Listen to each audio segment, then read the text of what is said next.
Hello, everyone. Blue Jay here alongside JNT 250, and we're bringing you guys episode 14 now of the Clown Fiesta podcast. And JNT, we have a new, maybe not so much new as in brand new, but we do have a new LCS champion. TSM is once again LCS champions. They took the summer split over the weekend, taking down FlyQuest and taking down TL just the night before. Any quick thoughts before we get into today's stuff? Yeah, just kind of a crazy turnaround. I don't think anybody really would have expected TSM to win the split after getting 3-0 by Golden Guardians in the first round of the playoffs. Yeah, unbelievable turnaround, absolutely insane, and it's so crazy because I've been a naysayer against this team pretty much all split long, just about all split long, and now, damn, they actually looked so good over the weekend, and for the first time in a while, I think there's good reason to be excited about TSM. And we're gonna get into the games very soon. However, before we do that, there was something else that was released or maybe mentioned. I don't know what the word is, but we found out earlier in the week that the MVP was announced. So who was MVP this week? In Core JJ, like MVP of the split, that's what you're referring Yes, to? yes. So that is It exactly was what I'm it was referring it to. was on Friday, but yeah, Core JJ Yeah, won MVP. There was I don't want to say there was controversy around it, but I think a lot a of the little bit. public kind of felt that Bjergsen was deserving of it, and I made a tweet about it because I feel like people, at least the general public, they haven't really grasped the whole idea that like MVP is a regular season award. Like it doesn't take into account postseason performances at all. I know it comes out during the postseason, but like it's only a regular season award. And like I mean, looking at the regular season, Core J played insane and was hard carrying Team Liquid for all 9 weeks, where Bjergsen really only had three really insane weeks towards the end of the split. I mean, See, and I know he you've said Bjergsen that Bjerg. before, but Oh, I go think he had. I think he was playing a lot better than, or I think he was playing at that level for a lot more than just 3 weeks, in my opinion. I thought Bjergsen had a really good split, and I do think he was worthy of being in the MVP talks. But as you and I have hit home so much on this podcast specifically, we do think that Core JJ was there from week 1 to week 9 and was the best player in the regular split. And yes, there were a lot of angry TSM fans. However, it's not like they were mad for very long because yeah. TSM was able to take the victory anyways. But the question that I want to ask you is, should there be an MVP award for the playoffs? Because in my opinion, it was hands down very obvious that Bjergsen was the MVP for the playoffs. Yeah, I mean, I don't think there's a need to create an award. I feel like there's only talk, like even in traditional sports, like there's only talk of creating certain awards because, the public and the fans believe this player deserved an award. So like for example, I think in any other case where it's not Bjergsen, like nobody's calling for there to be some playoff MVP award because he has See, such a but huge backing in the community. See, and I actually am going to disagree with you, not so much with what exactly what you just said, but I do think there should be an MVP for the playoffs, specifically because and as we just saw in this playoff bracket, there's more playoff games than there are regular season games. Like there's only 18 regular season games, and TSM, I don't even know how many they played, but I know they played a lot more than that throughout just the playoffs alone. And so that's why to me it seems like it would be worthy of having an award for the playoffs specifically. And to me, it's not just because Bjergsen deserved it. I think it's because there's so many more games in playoffs, and it's also where it is time to shine, and he absolutely did do that. Yeah, I mean, I think definitely. I don't know exact like the number of playoff games that TSM played. I'm trying to like do the math in my head, but I think it's around. I think it's 20, It might be 20. It's somewhere 25. around 20. No, it's like Oh, okay. 25 because they played three. Okay, first three against Golden Guardians, three against Dig, five against Golden Guardians, four against C9. That's 15. They played 25 games. Yeah, that's a lot of That's freaking pretty games, nuts. man. Yeah, I mean, I can understand that, like, yeah, the argument where that there's more games in the entirety of the regular split than there, or sorry, in the playoffs than there was in the regular split. But just personally, I don't think there's a need to create an award. I think there's a want, maybe, like within the community, especially when a player Hmm. pops off as hard as Bjergsen did. Like, you really can't argue that he was, I think the main reason that TSM basically stayed afloat in the first couple rounds of the playoffs. I think the rest of the Yeah. team really turned it on in the post the after during and then after the second Golden Guardian series, we really saw players like Broken Blade, Spica, Doublelift and Biofrost really step up. But I think mainly Spica and Broken Blade. Those are my two at least. But Bjergsen was really hard carrying this team for the majority of the season. Post the second Golden Guardian best of five.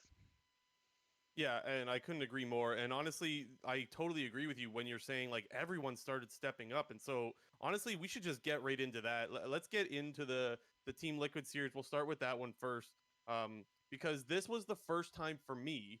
Um, so don't get me wrong, I did think that they looked good against Cloud9, and I did think they looked good against Golden Guardians.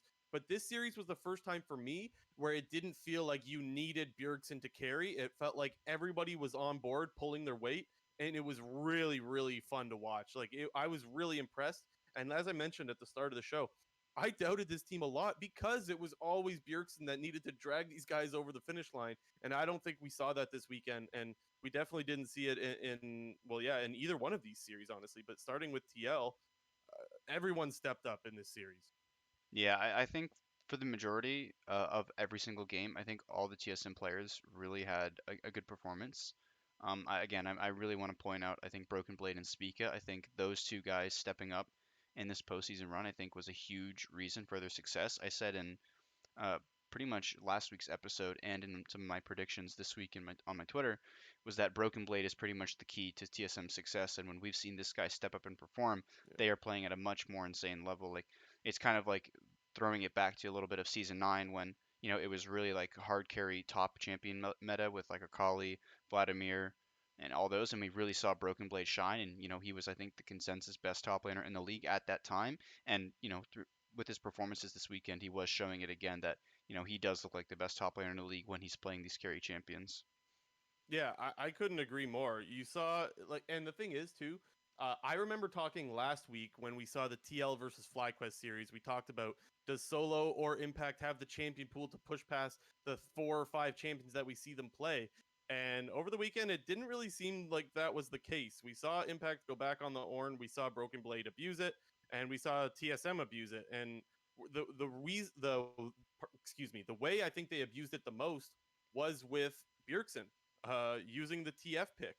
That guy was topped so much in both series, honestly, but specifically, we'll stick with the TL one. He was up there so often and just playing through Broken Blade, like you mentioned.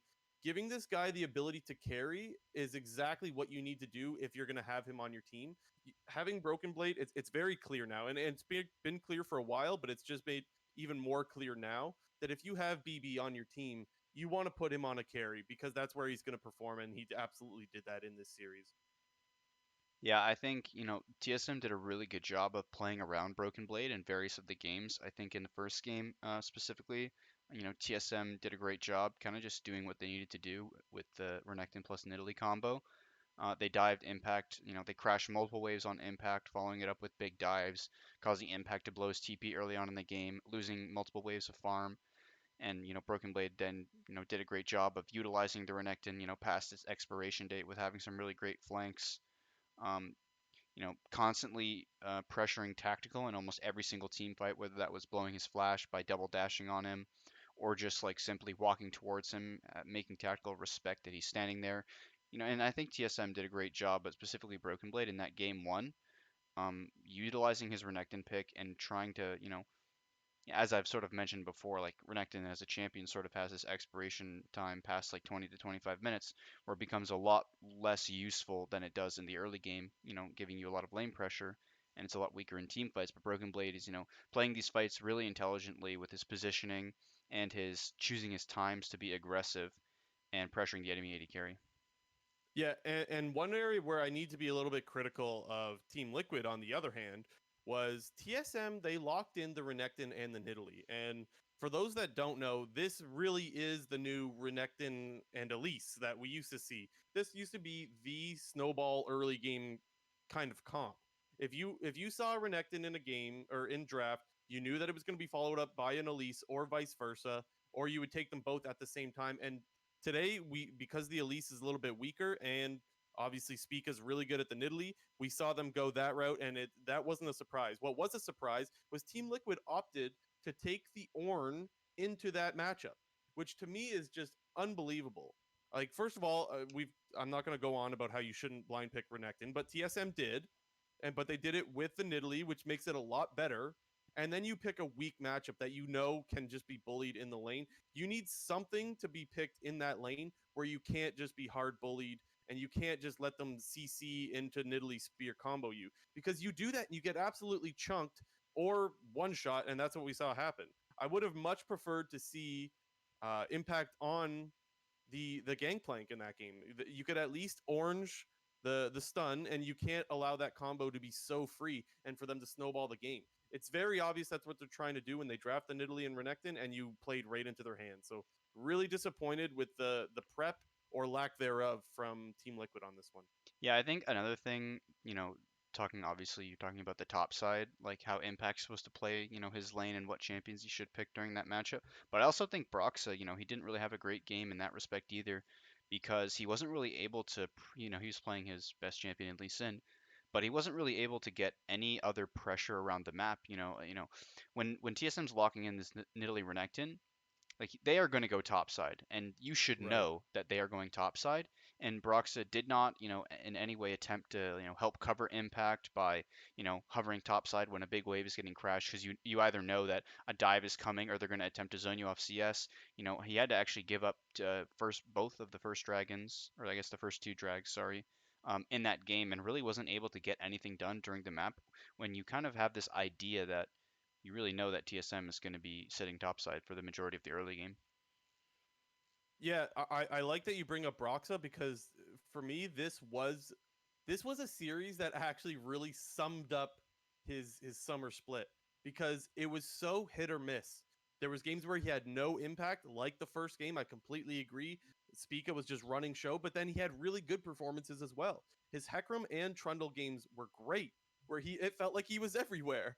And Mhm. so all split long, we've seen this guy maybe fail is a strong word, but we'll say maybe struggle on the Lee Sin pick to make things happen.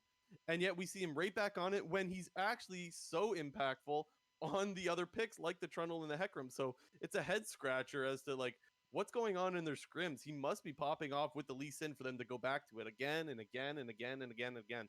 Uh, with how inconsistent he's been on stage, it's really surprising. Yeah, he's definitely had some hit or miss games, but moving on to game two, like you mentioned, him playing the Hecarim, I really liked the TL draft that they had in game two. I thought their draft was, almost perfect, and the way that their champions kind of balance each other and they all fit together. Mm-hmm. They have really great early game side lane, attacking with the Twisted Fate, the Ashe, plus the Hecarim. Pretty much those three champions alone can pretty much be anywhere on the map at any time. Ashe using the Ashe arrow, Hecarim can run around the map and really go to any lane. And comboing that up with the CC from the bot lane in the Thresh and the CC from the top lane in the Ornn. And I think Team Liquid did a really great job early game playing around Jensen's Twisted Fate and attacking the side lane. I kind of mentioned in last week's episode how Twisted Fate priority was going to be really important this game, as it's one of Jensen and Bjergsen's best champions. Yep. And pretty much the team that picked Twisted Fate in this series ended up winning the game. And it really showed, especially in this game. TL was really able to execute their comp pretty much perfectly. They knew what their win conditions were. This is a really clean game out of Team Liquid. I don't think TSM necessarily played bad in any respects, but TL kind of just got their lead and ran with it. Yeah, no, and you're totally right. I can't agree more. It really felt like that both mid laners can perform on the TF pick, and it did feel like whoever got this pick was going to be the one to have impact on the map, and we saw it. Jensen looked great on Twisted Fate. The only thing is, so did Bjergsen. And it's like, okay, someone needs to decide that we can't be giving this pick up to the other team. So it's like the fact that this pick got through in so many different games was really surprising. Just because it was absolutely insane how much impact they could have with that champion. And then we also saw both mid laners play the Zillion, and one of them was a little bit more impactful than the other, wouldn't you say?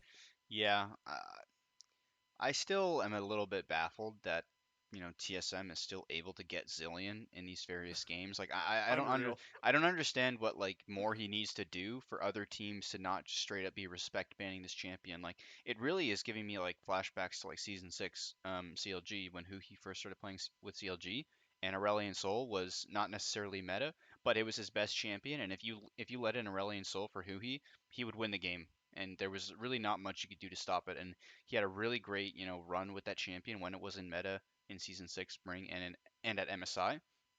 And I feel like, Bjergsen sort of reached that status with this champion in a Zillion, whereas you just have to ban it. And especially when you're giving over like Zillion to Bjergsen in game 5, like he's gonna pick it. He played Hmm. Zillion in both of the game winning like of both of the last games of the series in the previous two, game 5 against Golden Guardians and game 4 against C9.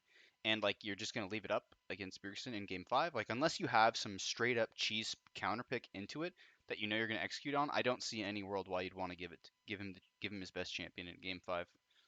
Yeah, and you have to wonder if maybe TL's like, well, they're going to take it later in the draft, so maybe we can take it earlier because clearly TL did show that they're willing to play it as well. So, and there's all those mind games that happens in draft, right? Of like when they're going to take this or if they're going to take it this early, and if they do take it this early, then maybe we have the counter pick. All that stuff that goes back and forth. There's so many mind games that we don't know what's going on in the minds of the TL and TSM coaching staff.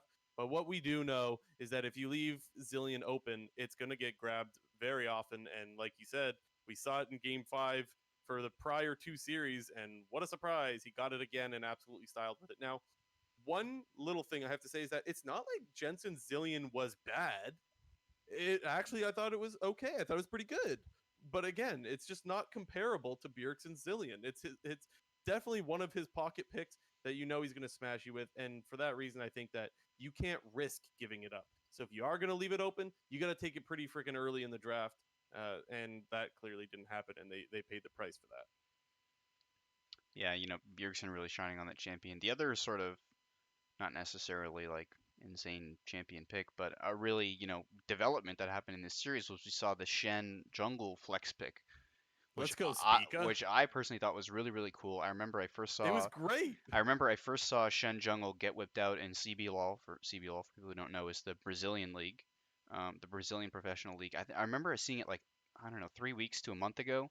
I was like browsing Twitch and I just saw some random clip of CBLOL, decided to watch it and saw that they were playing Shen Jungle. And I remember I went back and watched the VOD of that whole game and it was, it looked like a pretty good pick. It was kind of going a similar build to what Broken Blade did in the more supportive style of build, where you're building these Knight's Vows, these Lockets, these Redemptions, and you're pretty much just playing as, kind of like a taunt support, shielding kind of champion with your ultimate. And I think it was really great from TSM. I think, the spot that they flexed it in was actually really great. They picked Shen on B1 in game 4, and TL follows that up with the Lilia pick on the next rotation on red side. And specifically in that matchup, we've seen Lilia used as not necessarily a counter, but a good pick into Shen. So I think TSM being able to flex that Shen into the jungle spot really made that Lilia pick from Team Liquid much weaker, as they don't have that option Yes. now. And in TSM's mind, so they're not going to be able to flex this top because we're flexing Shen jungle. And I thought in the spot that they did it in, plus the way that he played it, I just thought it was really insane out of Spica. Yeah, like you and I think Freak mentioned this on the broadcast that like in his mind Spica's still a rookie and me too, honestly. I think that guy is a rookie. I don't care if he played just a little bit of the tail end of last year's season. To me, he is absolutely a rookie. He doesn't have a lot of experience in the LCS and to be able to take this pick that is obviously not a common pick and absolutely smash with it when you're needed to is so huge out of a jungler and just out of a rookie player. So like so much credit needs to go to Spica for this series. Um, I also want to give credit to Doublelift because I I think I've been pretty hard on him um, over the last little while about really just not being the old Doublelift and maybe not being awful, but definitely not being the level that we've come to expect from Doublelift over I don't even know how long now over the last I guess decade. He absolutely stepped up in this series. I thought this series he was a lot better than he was in the FlyQuest series. This series he looked insane, and there was a lot of people that were actually pretty upset that Bjergsen got Player of the Series because they really felt Doublelift deserved Player of the Series for this one specifically, and I kind of agree. It's not that Bjergsen had a bad series. Of course, he was great. We've talked about how good he was, but Doublelift absolutely popped off in this series, and he was styling on people. And of course, it had to be with the Senna too, right? There's been so much talk about how in Spring Split specifically about how Doublelift couldn't play the Senna. He didn't want to. He was very vocal about it during interviews, saying he hated playing this champion. And then the next game, he was on the Senna, getting stomped with it. he definitely changed the narrative with that champion specifically in this series. Yeah, I definitely think Doublelift had a good series. I mean, I'm personally not of the opinion that he had a better series than Bjergsen and therefore should have won Player of the Series. I think Bjergsen, especially in Game Four, I know Doublelift was kind of he was the one picking up all the kills, but I think Bjergsen specifically in Game Four with his Syndra pretty much set up Doublelift for the majority of team fights. I think he had some really insane scatter of the weeks. He had a really good one early game in bot lane Tribrush, which netted Doublelift pretty much two free kills in the early game. He was getting multiple 2 to 3 to 4 man scatter of the weeks in major team fights around Baron. Kind of going a little bit unnoticed, I think, and I think that's kind of why people thought that Doublelift might have deserved Player of the Series over him. I think it's specifically rooted in this game four, but I think if you were to go back and really take a look at it, and you watch Bjergsen's team fighting and the way that he's using his scatter of the week on Syndra, like you can see that he's setting up Doublelift pretty perfectly for these kills. Yeah, and I guess I just disagree. I mean, I'm not opposed to Bjergsen getting it. It's like whatever to me. And there wasn't a lot of controversy from the players themselves. Like, I promise you that if you were to ask Bjergsen or Doublelift if they thought that each other deserved, like they don't give a shit. They don't care. All they really want is to win, and that's what they did. So honestly, I promise you that they don't care at all about that. I want to come back to Team Liquid a little bit because I thought that Tactical. I don't think he had a bad series, so I need to make that clear. But I do think that the worry that I had for Tactical came to life a little bit in this series. I think someone can fact check me on this, but I'm pretty sure Tactical died in laning phase in each series.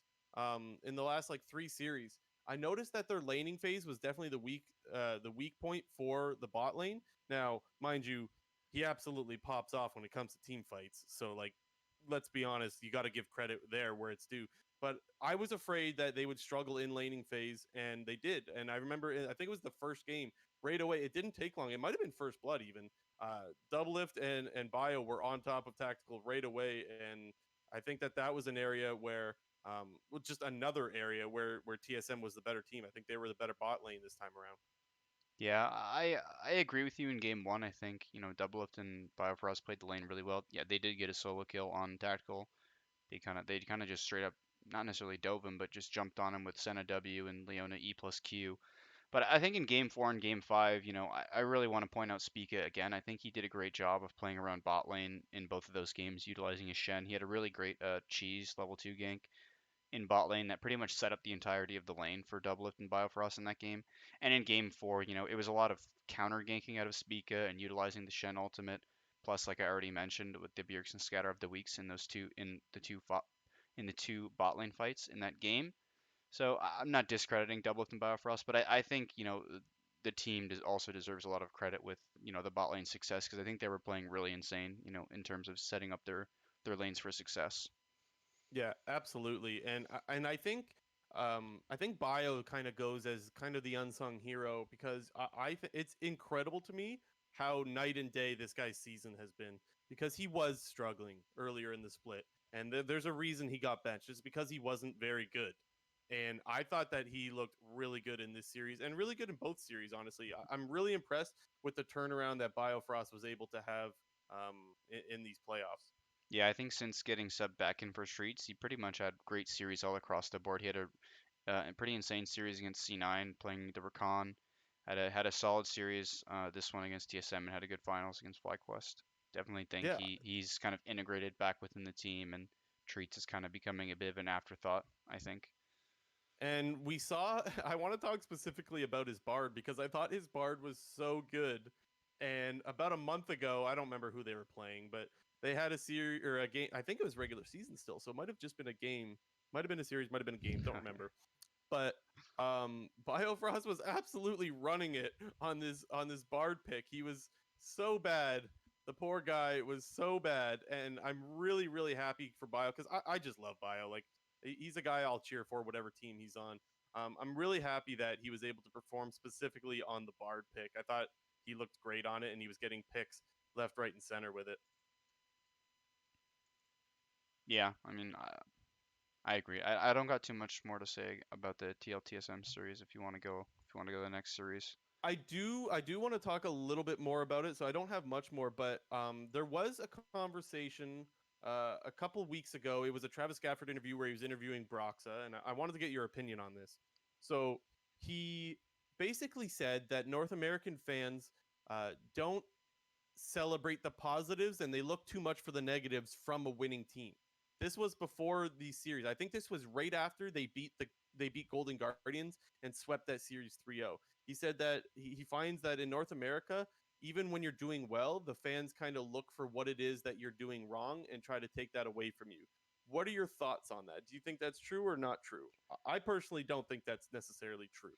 I think it's true, but I think it's because NA is such a top-heavy league, and it's kind of just become a byproduct. Like you're expecting success from Cloud9, from Team Liquid, and from TSM.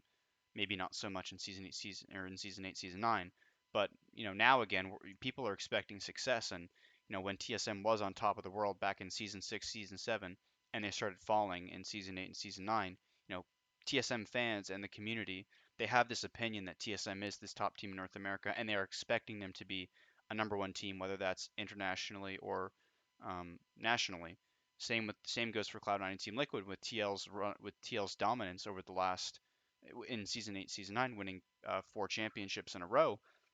People have the opinion of this team that they should be the best team in North America, and when they go out in spring and they put up a really poor performance, going 7-11, going ninth place, and then moving into summer, they're 15-3, going the number one seed into playoffs, and they kind of end up failing in playoffs, finishing as the third seed. People are thinking that this team should be the number one team, and when teams aren't meeting the fans' expectations, it does result in, I think, a lot of flame. But I think that's because that all these fans of these various orgs, of the top orgs, have these high expectations. Whereas you can maybe look at teams in Europe where you have rising teams in Rogue and Mad Lions or in Schalke, and these are teams that have had very low expectations for a long time, which are now passing the test with flying colors. I think you're lagging a little bit, Nolan. I don't know if this is happening on. I know it's happening on stream. I don't know if it's happening for the recording, but you're cutting out in my audio from Discord, and I see the stream is also lagging. So I don't know if there's anything that you could do about that for internet there, but just something to be aware of. I don't know if Oh, there's anybody else in the house streaming something or watching something that online, but just yeah, I don't know I if there's saw. anything you can do about it. I I figured I I should let just you I know about just it. oh, I don't know. Is it like back or is it still bad right now? I think it's okay right now. We'll keep going for now, but I don't know what to do if it continues. The stream is definitely lagging. I don't know Oh, the if recording will if be anybody in the fine. family's streaming something. The Okay, recording will all be right. So fine. But let's continue. I did want to talk. So I didn't catch all of what you said, but I basically I do agree with you where you say that it's warranted.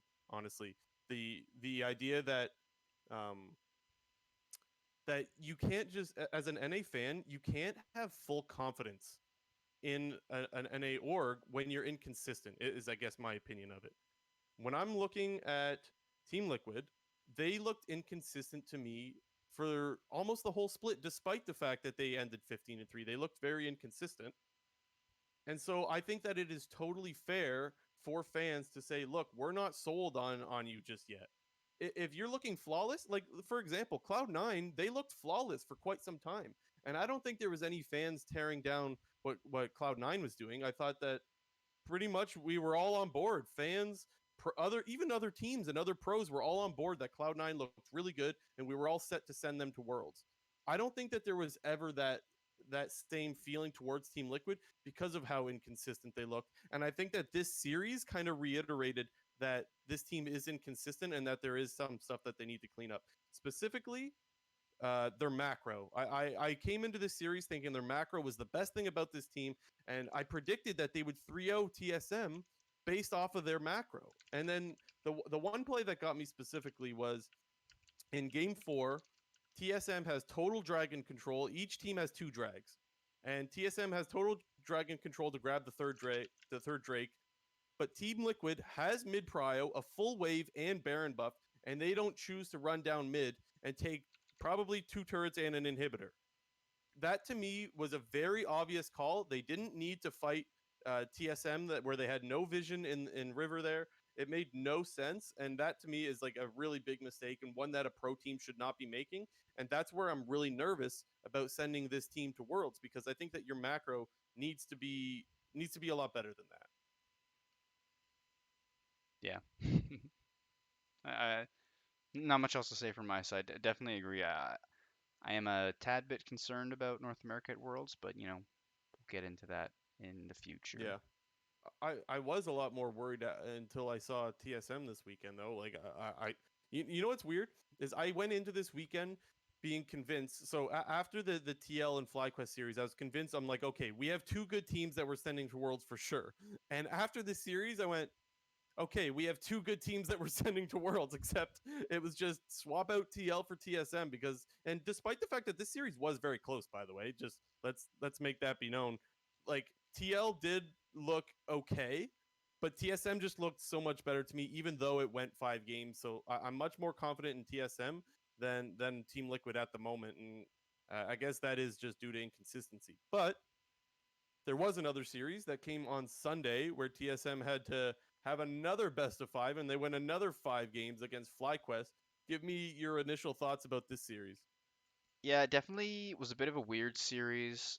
We had that really large pause in game two due to you know, problems with Wild Turtle's power at his apartment, and there was like kind of like it was like an hour plus break in between the games, and it just felt super awkward. It's kind of weird that I don't want to like flame the broadcast because it's obviously it has nothing to do with like the broadcast side there, but it kind of just made Mm-hmm. like the experience of it being finals just a little bit less than it should have been because it For didn't sure. because it wasn't like a super clean broadcast. And again, I'm not trying to flame the broadcast here, it's completely something out of their control, but it kind of lost a bit of its hype, I guess. Yeah, it did. And what can you do, right? Because and I've heard like why isn't Turtle just playing at the same house as everybody else? And it's like, okay, well the power can go out there as well.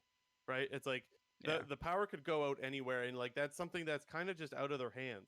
And it's really unfortunate that it happened, but that's what's going to happen when you're dealing with a pandemic at the moment. I'm sure that if they were at the LCS arena, they probably have a backup generator where if power goes out, it's not a big deal and everything is fine.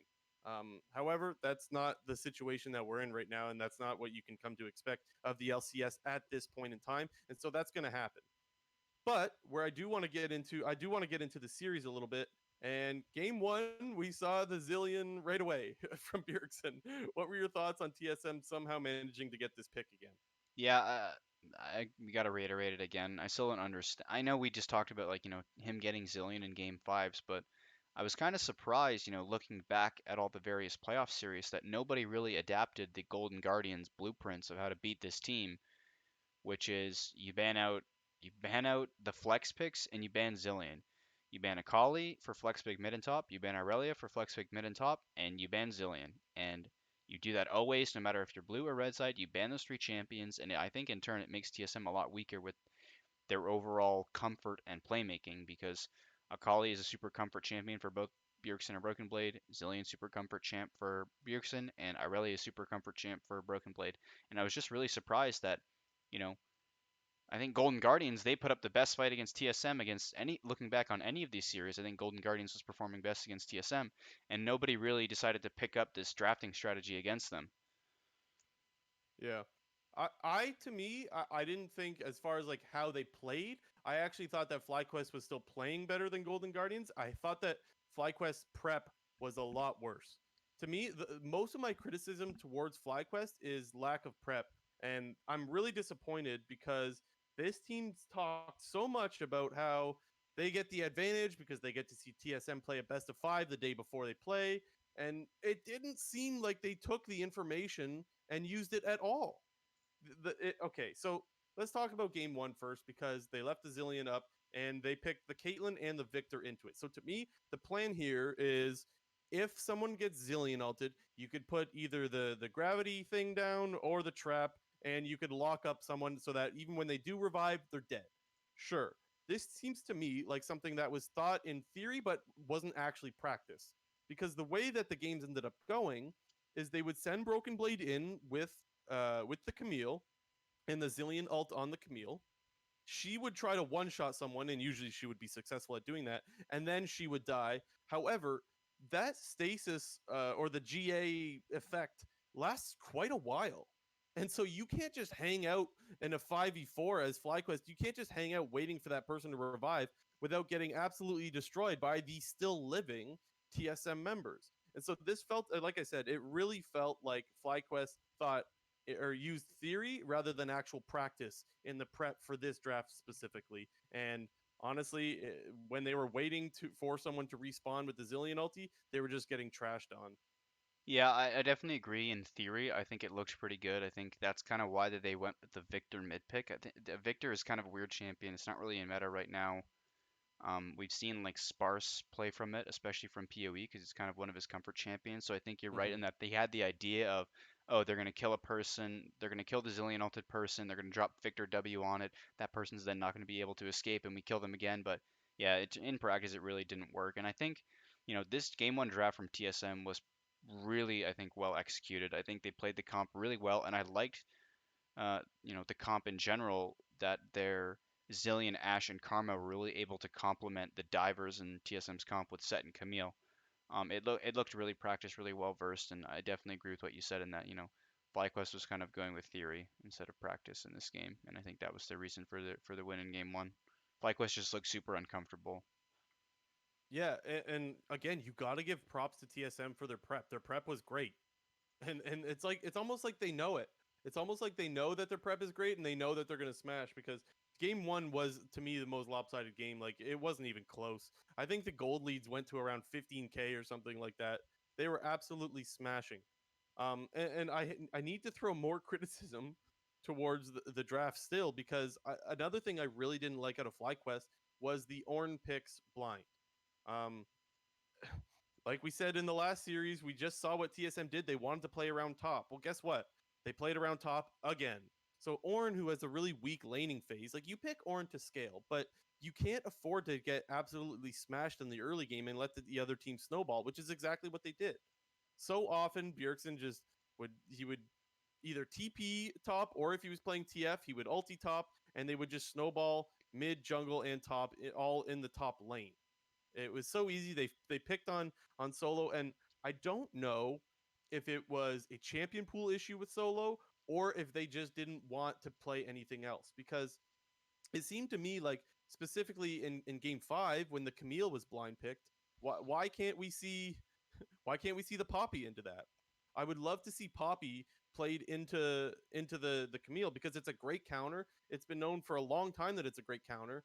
And you know that TSM is going to try to play through this lane, and they did it, and they smashed because game 5 wasn't close. And to me, it was really because they were able to snowball around top lane. And I don't know whether to throw shade at Solo or around FlyQuest drafting, but to me, you know where the problem is, and it's in that top lane.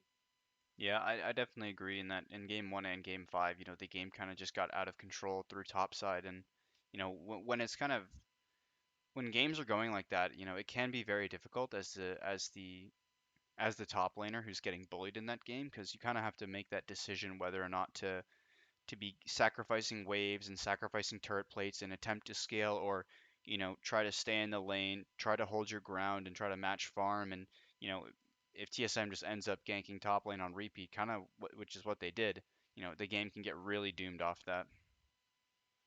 It was so crazy to me how often Bjergsen was TPing to another lane or just showing up with the TF ulti. It was like their clear game plan is to punish side lanes, and they do it so often. And I actually thought that PoE had maybe not a bad series, but definitely not the series that I've come to expect out of PoE with how good he's looked throughout the regular season and throughout these playoffs. Uh, he was definitely struggling with the globals, and he got caught out uh, quite a bit, a fair bit, honestly. And I was really disappointed that PoE was one of the reasons why this team was struggling. I really want to highlight the one play because I think this was the play that locked the series. There was an engage mid lane. This was game 5, and it looked like the play was done. And PoE got a little bit lazy and just started walking up after thinking the play was done. And a really nice heads up play out of Biofrost on the Rakan to realize that PoE was getting a little bit lost in his thoughts there, and just found a way to pick PoE without flash. And to me, that was where the game snowballed. You got PoE, they were able to get some picks, run right over to the Baron, get the Baron, and next thing you know, TSM had like a 10k gold lead. And I think that that play didn't get enough attention, if you will, because TSM was already winning the game. But to me, that was the one that locked in the series, and I think that was the play that finalized TSM getting the summer split championship. Yeah, another pick that I just want to highlight that I didn't really, or I guess not pick, a player that I think had a pretty poor series, not a poor series, but didn't have the best series was Ignar. I think they had him play the Lux in game one, which I didn't really like out of him. It's definitely not his style of champion, and I know necessarily it wasn't his fault for them losing the game, and we just talked about how it was kind of like top lane crumbling a little bit. But I really like to see Ignar on these various playmakers or his Thresh. I think his Blitzcrank, his Rakan, his Thresh, I think, are his three best champions at the moment. And I think TSM they did ban a few of them, various in the series, but I didn't really like the game one Lux pick out of them. I didn't like them blinding the Pantheon support pick. I like Ignar playing the Pantheon support. However, I don't like them blinding it. We kind of saw in game two TSM saving R5 counter pick for support and kind of just picked Bard, another roaming support, and was able to match Ignar's roam. And once Pantheon's not really, if Pantheon can't get anything done in the early game, the champion loses a lot of its value. It pretty much just becomes like a stun bot, which then presses E to take no damage Mm-hmm. for 1.5 seconds, and really gets hard outscaled by any other support in the game. And I think TSM, as you mentioned before, did a really great job in their preparation, picking Bard in this spot, matching the roams early, and just naturally hard outscales the champion. And same in game four, they blind picked the Pantheon again on blue side, and TSM follows up with a support counter pick. And Morgana, I think this was a great response to uh, what FlyQuest was attempting to do that game. I know TSM didn't necessarily win this game, but I definitely think that the Morgana pick into the Pantheon was really great, and good preparation out of TSM. But you know, I like Ignar playing the Pantheon support. However, I didn't like them blinding it in these two spots that they did because TSM I think responded to it very well with picking Morg, a straight up counter to Pantheon, and two picking the Bard to match the roams and just naturally outscale it. So when it comes to Ignar's Pantheon, I definitely thought it looked good. I didn't think it looked amazing. The I don't even know if I want to call it an issue, but what the issue I guess that I had with it was that when you see someone's staple pick, like this is so for those that don't know, he liked playing this champ a lot, and it had it banded against him a lot throughout the regular season. And so this is like one of his pocket picks, and it's again, it looked good, but for your pocket pick, like we've talked about Bjergsen's pocket pick or anybody else's pocket pick, you normally see a bigger effect on the game. And so that's the only thing, the only shade I guess I have to throw towards Ignar. But like to me, it was still good. They still had good impact with it, but just not as much as you would like to see out of someone's main pick or pocket pick, as I would like to say. Yeah, it's his second most played champion, I believe, behind the Rakan. I know Yeah, in the regular season, I don't know if that includes playoff games. I think Thresh could have potentially overtaken it.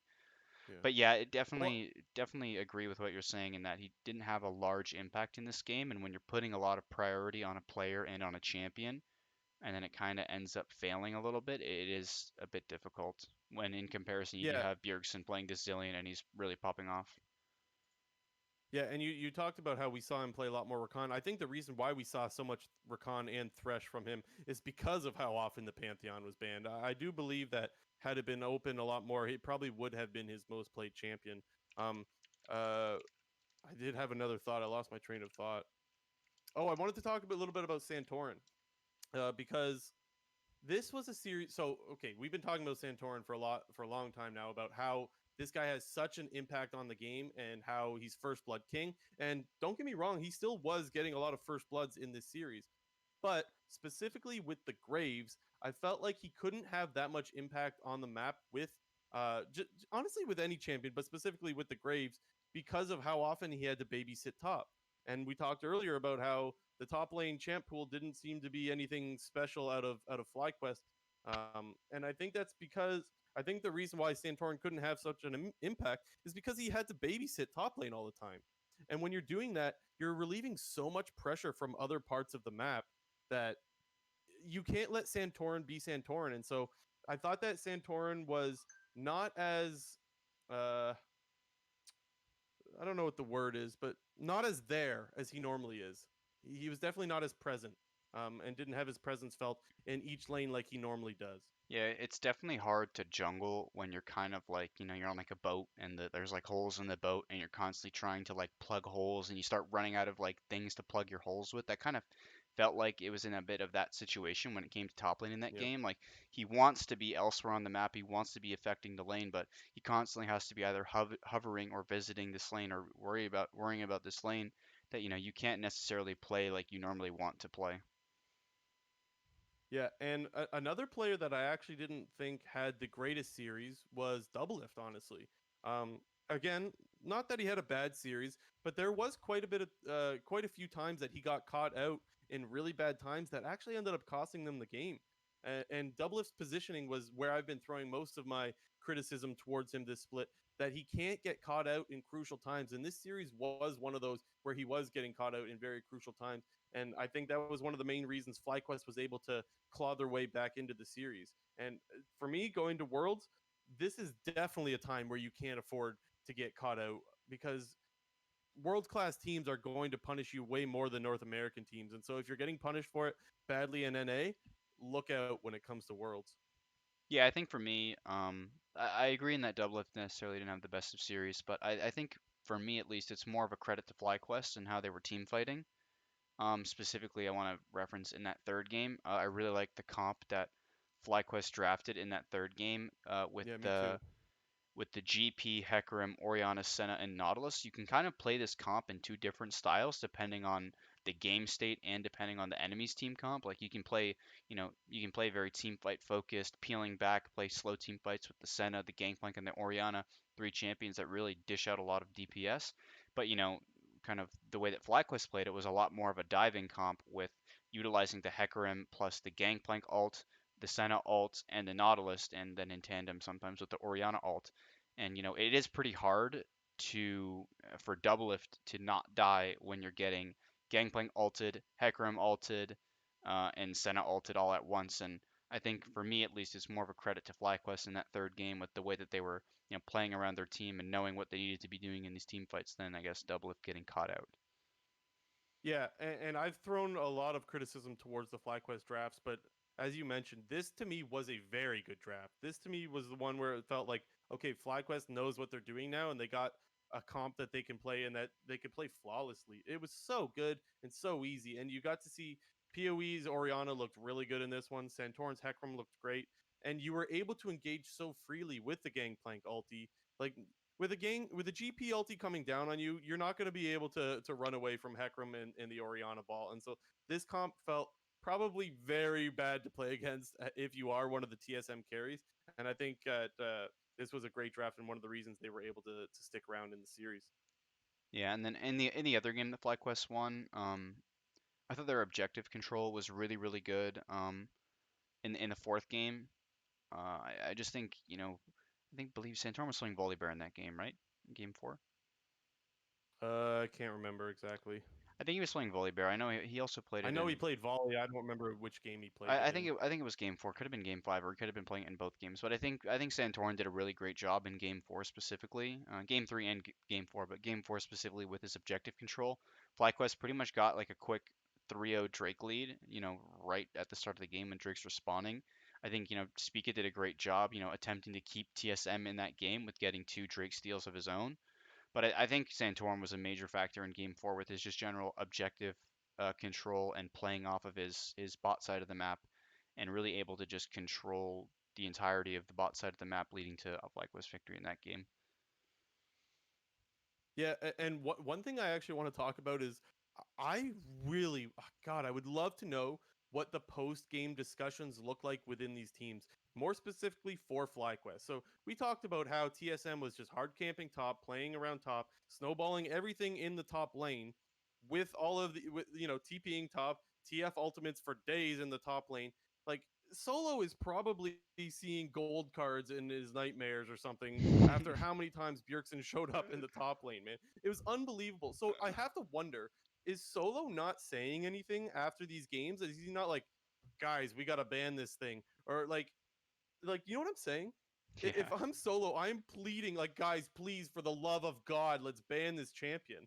And he kept showing up. So Yeah, I really have to wonder what's going on there. Is this player being ignored, or is this guy just like, no, it's good, man. I can play through it. We'll be fine.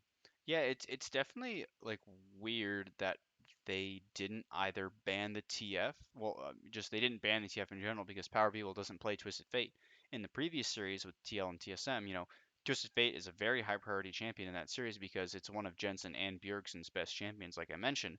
But in this series, Power Evil is not a Twisted Fate player, and TSM will pick TF if available, Yeah. or Zillion, I guess. But they will pick TF if it is up and if the Zillion's banned. And I was pretty surprised, honestly, that after the first, I think it was the second game when he played TF, that champion wasn't also like perma banned because it's if your mid laner can't play Twisted Fate in this series, I feel like it needs to be banned because Bjergsen has also shown a high proficiency for this champion.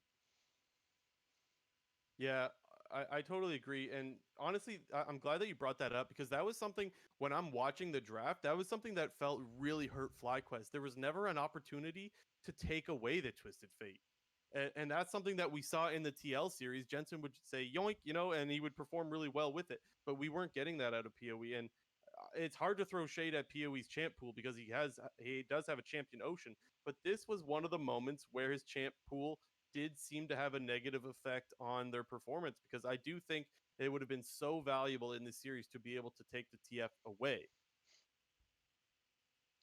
Yeah, it's I think overall, like you did mention before, I think going into this series and the previous one, TSM had really great preparation across pretty much all of their lanes in terms of, champions that they want to play and, what spots they're picking them in and how they utilize their flex picks. And I think that I think their preparation is really what has kind of, you know, reignited this whole TSM surge. I know, that Parth he's back in at general manager slash some sort of coaching role for the team, but I know they have another coach. His name is Mabel, I believe. I don't really know who he is whatsoever, This guy that but wears the hat, yeah, he wears that the guy. hat in I TSM like that Legends. guy. I didn't know his name either, but Yeah, I I know that think he's I think his responsible for name their is draft. Mabel, but I Yeah. know he does the drafting, and I think he specifically has done a really great job this entire playoff series. And I want a quick shout out to that guy, hat guy Yeah, from TSM Legends. I think his name's Mabel, his in-game name or whatever. I'm glad that you bring him up too because I didn't know his name. I have seen him in TSM Legends, and I do know that he has a really big impact on their drafts, and their drafts have been great, honestly. So I too would like to reiterate that that guy deserves a huge shout out. And I do want to shout out Broken Blade too because of how bad his summer split had started and how he was able to turn it around. And I think that one of the best things for TSM, I mentioned this in the last series, was him being able to be on carries. We saw him play Jax and Camille in this series, and he looked good on both. He looked great, even. And honestly, I think that Broken Blade just being able to smash the top lane and TSM being able to have confidence in playing through him is the reason that they're champions. And so I'm really happy for Broken Blade too. Speaking of TSM Legends, he's a hard carry in that, Dude, but he's I'm really he's really happy content in for that show. yeah he is. I'm really happy for BB being able to turn his whole season around and ultimately being one of the main reasons why this team was able to go from honestly just bad to well summer champs. Yeah, I think he's a player that definitely deserved the win. I think he necessarily hasn't been, consistently at the top of the league, but he's definitely one of the league's best players. And when he's on, he definitely can shine, specifically on those carry champions. I think Yep, he's a player who absolutely. I think will be able to actually match up quite well against, potentially world's caliber players in that he himself likes to pick carry versus carry champions, can play tanks, can play carries, does have a large champion pool, and yeah, this is a TSM roster that I'm definitely excited to see at Worlds, and maybe just maybe they can make it out of groups.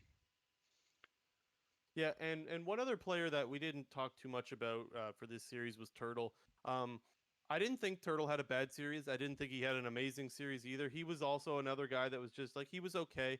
Um, I don't want to say disappointed, but I can't really think of another word to use for Turtle because he did have the nice play where he picked off double lift, where he flashed forward and got the slow, and honestly that ended the game. But aside of that, there's not too much that really stood out in this series for Turtle for me that wasn't something negative. And I don't want to say that we're seeing the old version of Turtle where he's a liability because he's certainly not. He has been good, but I do think like it's weird to talk about this series without talking about Turtle a little bit. And to me, he got a little bit of the solo treatment, honestly, from the Burger King, just showing up in his lane and nuking him every now and then, or just roaming bot. So felt bad for Poe a little bit because he's had such a good playoff and good season. It just kind of sucks for him that it goes out on this kind of note for him. Yeah, uh, definitely not. I think, you know, the series that FlyQuest hoped for going in. Like you could kind of tell in Game Five, like once Game Five started going a bit awry, like the player, I was watching the player cams on FlyQuest, and they just seemed so depressed. Like they just knew the game was doomed, and you could just see it on their faces how kind of disappointed they were. And I think, this org, they, I don't think people really realize, but this org made finals in both spring and summer. Like this is a good team we're Yeah, talking about here, and just not being able to really get over the hump that is finals, it's got to be disappointing for these players. yeah, absolutely for sure. Anything else on this series before we move on? Grubhub gamer. Okay. All right. So that's it for that series, and that's ultimately what brought TSM to their summer championship. Now let's move on and get because we got some awards that we got to give out, and we'll pray to the god of King's Moo for our choices here. Who do you got for Bean Soup this week? Who disappointed or what disappointed? Wild Turtles apartment. Yeah. Why the power got to go out in like the middle of like the finals, like in both finals, like spring and summer. There's just like one I know, issue which man. kind of just like ruins not ruins, but it just like No, but it kind of just It shows does that like ruin it. it's just like NA production, and that like it just gets screwed up, and there's some major issue or hold up like we had in the spring split with the cams being not synced up with the game timer, and this one we had the hour pause because of Turtle's apartment losing power. Like we can never have good things. This one's just so out of your control, though. So it's like I do feel bad, like, but there's not much you can do about it. For me, I was gonna throw the same Bean Soup award, but to not pile on too much more, I'm gonna go actually with FlyQuest just not banning Twisted Fate. And they focused a lot on banning Lucian in this series, and it's not that I think Lucian is a bad ban, but it's definitely not as good of a ban as TF is. And a point I always like to make, and I think it's an important one for this specific scenario, is that you will always know when if leaving something open punished you, but you'll never know when a ban worked, right? So because the Lucian is banned, you don't get to see the other team's style on you to know that it was worth banning. You know what I'm saying? And Yeah. so it's not really fair to say you shouldn't have banned the Lucian, but I do think it is fair to say that you absolutely needed to ban the TF. And Broken Blade was playing a bunch of other carries anyways that he was styling on with you, so who cares if he gets the Lucian? What's the big difference? In fact, the Lucian might even scale a little bit less than some champions like Camille or Jax, for example. So to me, I really was disappointed that they didn't use the 5 game series that they saw the day before, where Bjergsen was everywhere with TF, and they didn't ban that out. And I think that was the main reason why they lost the series was letting Bjergsen absolutely style on you with a champion that you should know he's going to play, or champions with the Zillion as well. Like it wasn't just the TF. So really disappointed in the prep from FlyQuest. So they get my Bean Soup award. All right, for my pop off, I had Spica. I think this guy, throughout the entirety of the playoffs, has flew under the radar a little bit. I remember going into playoffs and pretty much every series before they happened, like I was kind of just wondering like when Spico is going to crumble under the pressure because him being a rookie and Yeah. all, and that really never happened. And he really showed up in these last two series, against Team Liquid and against FlyQuest. I think his TL series was super super great. Uh, Whipped out the Shen flex pick jungle. Thought that was really insane. His steals on objectives are just really sweet. He pretty much How many dragons did that guy steal, man? Holy. he's kind of like the new Smithy or something, I guess. Like he always just somehow finds like miracle dragon baron steals, end up like to either win them the game or keep them in the game or prolong the game. But this guy's really insane. I think you've mentioned before like this guy's only going to get better with time, and Hmm. we'll have to see what season 11 will look like with if Blabber can get his shit back together. Well, and the thing is, I was excited for this guy's season 11 before we started seeing him pop off in these playoffs. Now I'm really excited to see what this guy looks like next year because now not only do you have a jungler who's starting to peak and really show how good and valuable he is to his team, but you're going to get a guy that's going to get some worlds experience now and be able to get some practice against the world's best junglers. So that is so valuable to me, and I think Speak is going to be one of maybe the best jungler next year. Who knows? Time will tell. But really, really happy for him and definitely worthy of a pop off award. For me, uh, I couldn't pick a TSM player for who I wanted to give pop off to. I think every single member of this team had a moment or moments over the weekend where they were popping off. And so I actually just gave it to TSM Prep. We talked about, what did you say his name? Mabel? Mabel, I think. Whoever it is, and it's not even just usually we need to make this clear because it's usually not just one person that's prepping draft. However, there may be one person who is mainly responsible for drafts, but I do want to give it to the whole TSM management and coaching staff. Whoever is involved in the draft and prep process clearly was a step above everybody else in the league ever since the Cloud9 series, I would say. I remember there was a lot of shade thrown towards uh, their preparations in the Golden Guardians first series because they weren't able to pick anything for bot lane that could win. And to me, that was a lot more of a treats thing. Sorry, treats. But it was to me a lot more of a treats thing because you could see that he had champion pool issues. As soon as Bio went back in, this team did not have any issues in preparing their drafts and getting ready for a series. I think back to the Cloud9 series, there was the Galio prep where they had all range comp. They would go in with Biofrost Rakan. They would bait out the Galio ultimate, and he would jump right back out. And then they would team fight after that. Or there was the Evelyn in the same series. They were able to play against the Evelyn and play with the Evelyn. Then you got the Shen flex over the weekend that we saw, being able to flex the Shen in the jungle. Broken Blade being able to carry on Aurelia. He's playing Jace. He's playing Jax. He's playing Lucian. He's getting Lucian bans. Unbelievable the prep that this team has had, and I think that their prep was so much better than every other team, and so I really, really wanted to give them the pop off award and give them the shout out as we already did there. Yeah, definitely think TSM as a whole had a really great playoffs minus their first series. Yeah, I totally agree, and I think that this is a good time to shift over towards the TSM story of 2020. Definitely something that I think we can't avoid. You need to touch on because there's so many good storylines. Like the script was so freaking written for this team this year. I want to start off with talking about where this team was in spring. They made two changes, right? They had Kabe, they turned Kabe into Double Lift.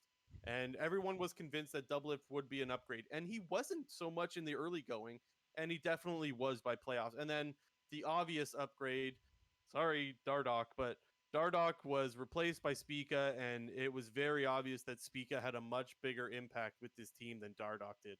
Unbelievable how good Spica looked, especially in playoffs. And we even heard from Bjergsen in multiple interviews, I want to say, where he spoke about not having to focus so much on his teammates and being able to focus more on his own play.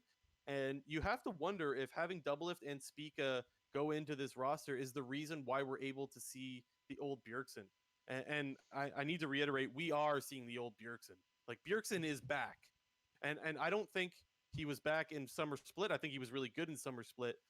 But he wasn't the obvious best player. Whereas in playoffs, he was the obvious best player. And so when I say Bjergsen is back, that's what I'm talking about. His playoff performance was insane.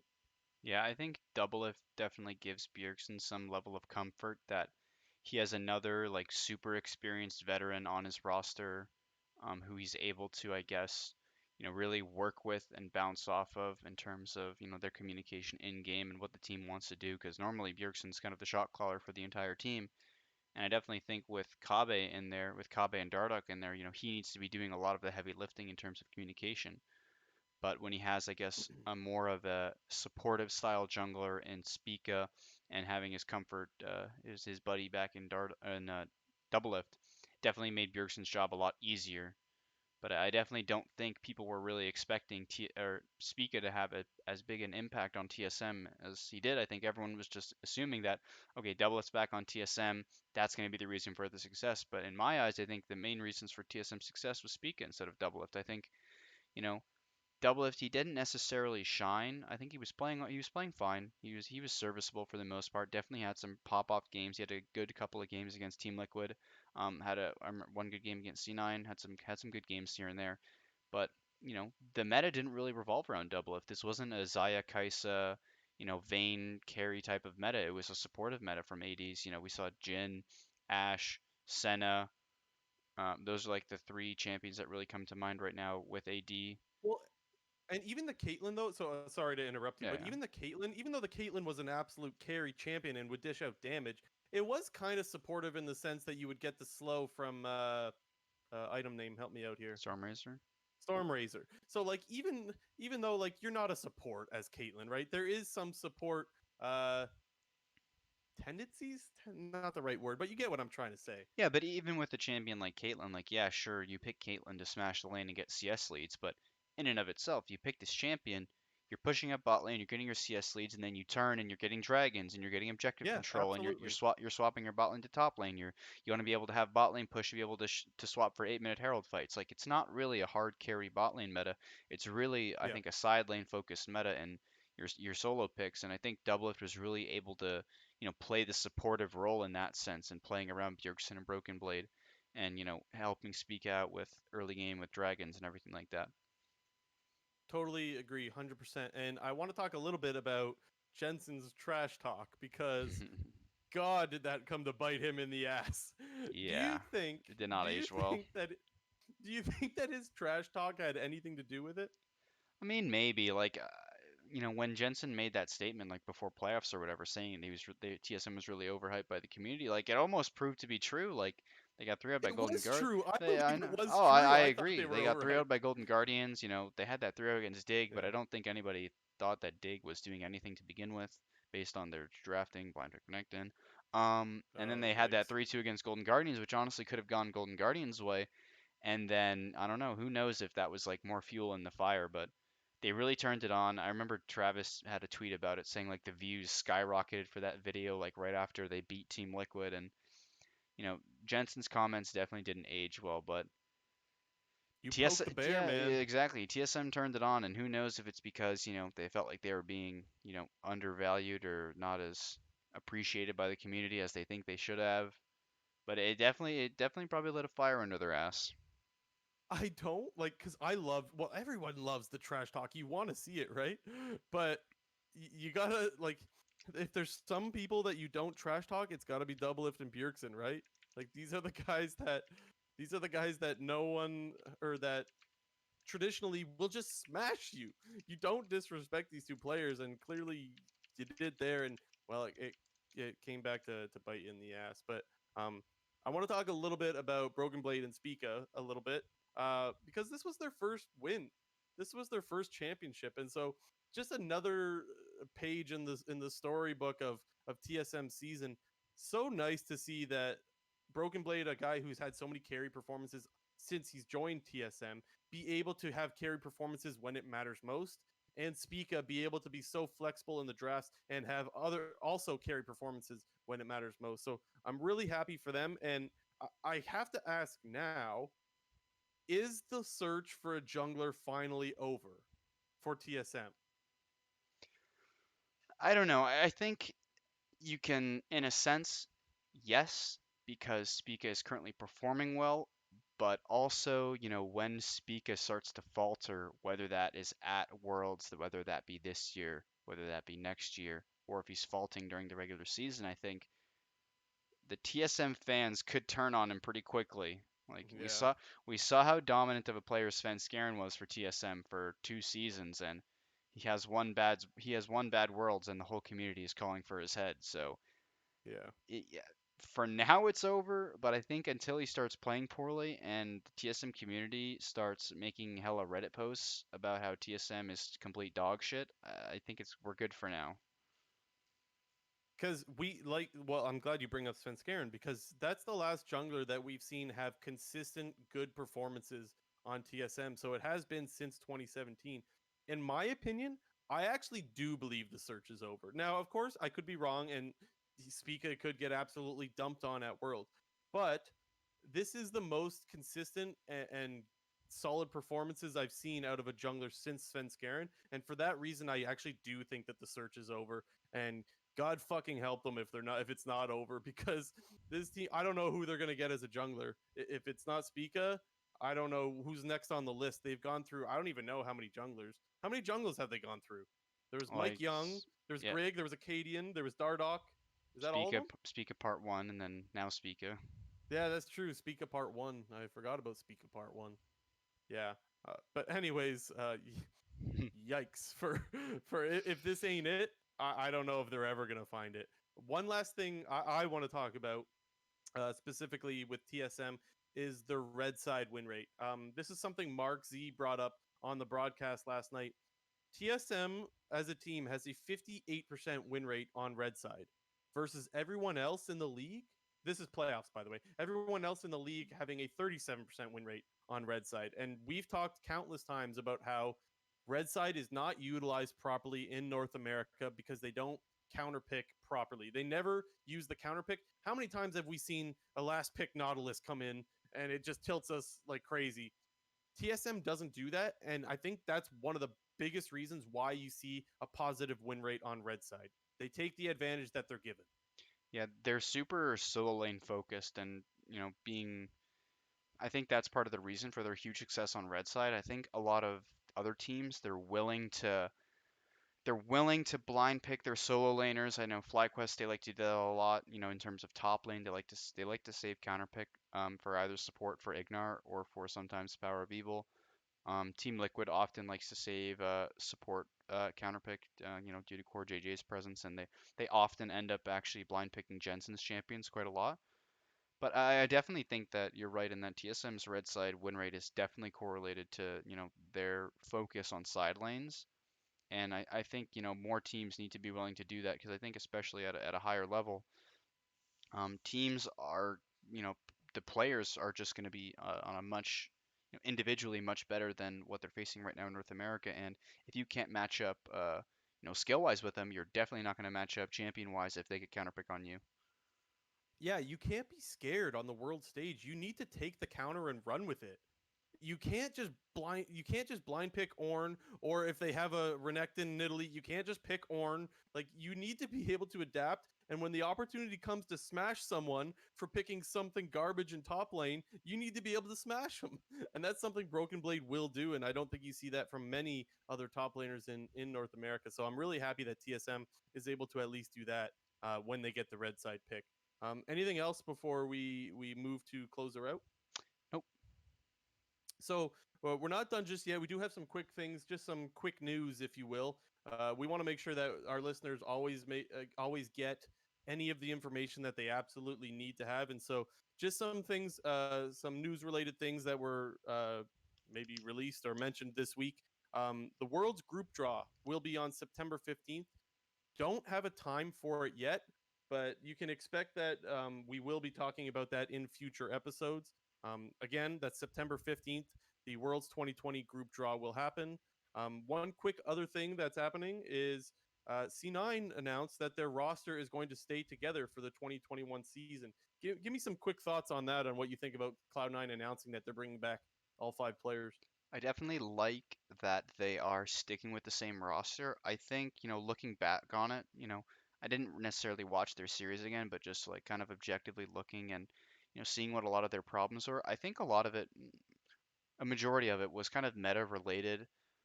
We saw them often, as we just mentioned, blind picking a lot of their solo laners. They did a lot of they blind picked a lot of set. They didn't necessarily, play all the jungle champions that everyone else was playing. They Niski was kind of like picking up some weird champions, and I think it kind of just seemed like their meta read was a little bit off compared to some of the other teams like a FlyQuest, like a TSM, and they necessarily weren't able to pick up these new champions as fast as other teams like the Evelyn, like playing, these aggressive, top lane champions like a Camille, like a Lucian, like I don't know, any kind of carry champion. You know, Licorice was kind of opting more for the Orns, the sets, and his counter pick being the Vlad. But I think a lot of C9's problems were meta related. I think we still know the power of this team and what their ceiling is. And you know, when they're Hmm. performing, they're definitely the best team in North America. But I think something was off. But I do like that the roster's sticking around. I think when you have that level of success, despite the fact that they're not going to Worlds, I think when you reach that level of success, when people are talking about your team as being one of the greatest in North American history, I think you know that you've got something there. And like, I do agree with you that maybe they did just have a wrong read on the meta. And one thing we know for sure is that the work ethic is still there with this roster. This was a team that was practicing before anybody else before the season started. They were playing solo queue more than anybody else, as far as they say, anyways. So you know that the work ethic was there, and you know that these players still enjoy playing together. Otherwise, they wouldn't be going back for another round. And I think that it's worth giving it another shot. We talked in an earlier episode about it would suck to be the GM for Cloud9 because do you need to make changes or do you not need to make changes? Turns out you don't need to make changes by the looks of things. And so they did announce that all five players will be coming back for the 2021 season. And I think there's some good and some bad that comes with that. The bad is that if there's a really good player that's made available, well, you're no longer able to go out and try to get that player because, well, you've already committed towards this roster. But the good is that this team can focus on getting better together already. This is a really early time to be able to know that you're going to be playing with the same five players, and being able to practice with these guys so early is very valuable. And so I think that that's really good too. Um, Another quick thing that we wanted to mention is Cloud9 is offering some training grounds now. I don't know if there's any dates announced for that either, but something that's really good for the North American scene is obviously more ways to garner new talent. Yeah. Not a lot of the details have really been given about this, but I think they're kind of Yeah, they want to do something sort of similar to scouting grounds, and I think Cloud9 in the history of LCS, they've been the most successful org with integrating new North American talent and making it work. yeah, Um, you know, just the ones that come to mind, Licorice and they got rid of they chose not to re-sign Impact, bring in Licorice. They chose to get rid of Sven Skaren to bring in Blabber. They're able to get the best out of a player like Golden Glue. They're really showing like Vulcan's kind of really stepping up, and he's a top two support in this league. Choosing to get rid yeah. of Zazel. They're doing a really great job in terms of fostering North American talent, and it really go. They're putting even more resources into it, which I think is really good.